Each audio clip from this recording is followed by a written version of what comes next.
ازيكم؟ كالعادة رجعنا النهاردة في فيديو جديد في وصفة جديدة. هنعمل النهاردة في الفيديو مع بعض الكانيلوني باللحمة المفرومة والبشاميل والموتزاريلا. وصفة كده تطبطب على القلب والمعدة من حلاوتها ومن جمالها. سهلة وبسيطة، طاجن من الطواجن المحببة لكتير مننا. أي حاجة فيها بشاميل أعرفوا إنها هتكسب على طول. بس قبل ما أبدأ معاكم فيديو النهاردة، لو انتوا أول مرة تشوفوني أنا فاتن عوض، ما تنسوش تشتركوا في القناة وتفعلوا الجرس، ويلا بينا نعمل أحلى طاجن كانيلوني باللحمة المفرومة. هنبتدي مع بعض بالحشوة. أول حاجة عندي في طاسة طبعا فيها شوية من السمنة والزيت. هنزل ببصلتين كبار مبشورين ناعم بالشكل ده. هبدأ هشوح البصل لحد ما ياخد اللون الذهبي الخفيف قبل ما ننزل عليه بعد كده باللحمة المفرومة.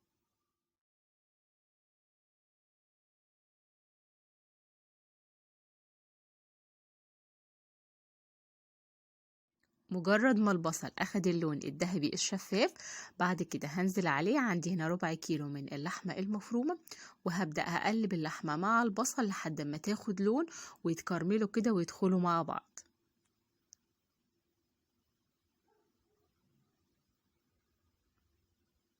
اللحمة بتاعتنا هنتبلها بملح وفلفل ومعلقة او رشة صغيرة من بهارات اللحمة.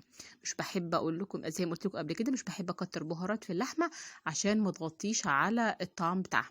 هقلبهم مع بعض.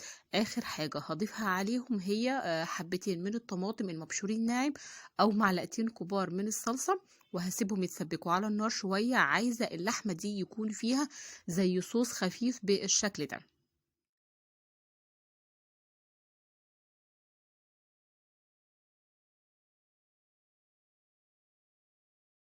بعد كده هنعمل صوص البشاميل مع بعض. طبعا احنا عملنا كتير جدا مع بعض، ومن الصوصات اللي سهلة وبسيطة وما فيهوش ولا غلطة.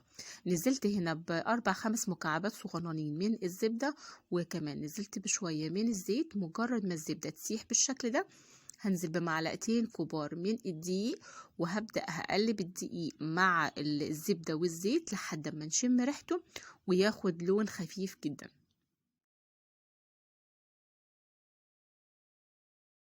عليهم بعد كده هنزل بأربع كوبايات من الحليب بدرجة حرارة الغرفة، وهبدأ بضيف بالتدريج وبقلب بالشكل ده عشان ما يتكتلش معايا واللي كمان الدقيق يفك. وكالعادة دايما بقول لكم عشان ناخد بشاميل كريمي وناعم وغني، لازم نفضل نقلب فيه باستمرار على النار.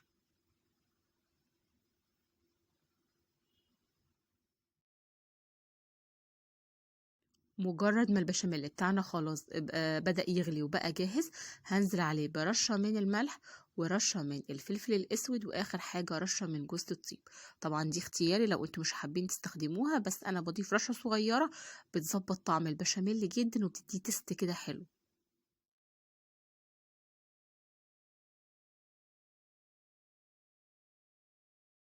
كده خلاص البشاميل بتاعنا بقى جاهز. أنا عايزة صوص البشاميل يكون خفيف عشان يسوي المكرونة جوه الفرن، لأن احنا هنستخدم المكرونة نية مش مسلوقة.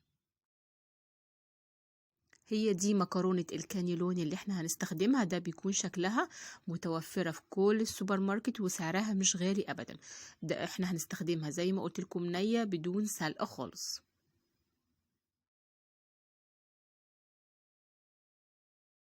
هنجيب الطاجن بتاعنا اللي هندخله الفرن، مسحته بمسحة خفيفة كده من الزيت، وبعد كده بضيف شوية من البشاميل في الأرضية عشان أضمن إن البشاميل ده هيسوي لي المكرونة كويس.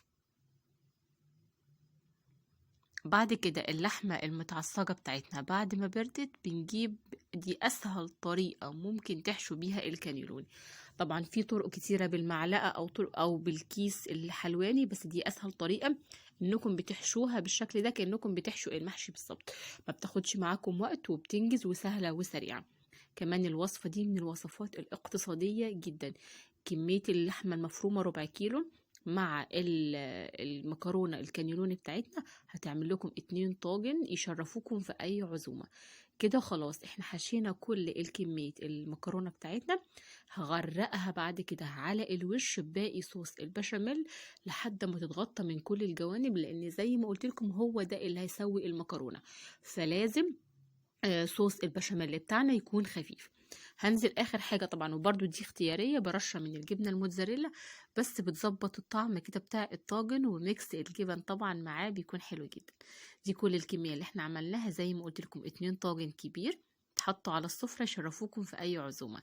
هدخلها الفرن لمدة تقريبا 40 دقيقة لحد أما المكرونة تستوي والبشاميل ياخد اللون الحلو من فوق والجبنة تسيح، وبكده طاجن الكانيلوني بتاعنا يكون جاهز. بعد كده بخرجهم من الفرن، وتبدأوا بتقدموه بألف هنا وشفا. الجبنة ساحت، المكرونة استوت تماما، وبعد كده ابدأوا قطعوه كده وهو سخن والبشاميل سايح فيه. تستمتعوا بأحلى طاجن كانيلوني سهل وبسيط، وزي ما قلت لكم ما بياخدش وقت، اقتصادي جدا.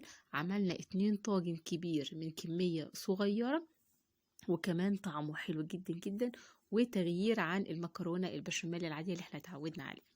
قدموها بقى واستمتعوا بأحلى طاجن كانيلوني. أتمنى وصفتنا النهاردة تكون عجبتكم، وما تنسوش لايك وشير لو عجبكم الفيديو، تشتركوا في القناة وتفعلوا الجرس. أشوفكم بإذن الله على خير، فيديوهات جاية ووصفات جاية. ما تنسوش تطبقوا الوصفات وتبعتولي في الكومنتات لو عايزين أي وصفات نعملها مع بعض. أشوفكم على خير الفيديو الجاي والوصفة الجاية. كالعادة كنت معاكم أنا فاتن عوض، والسلام عليكم.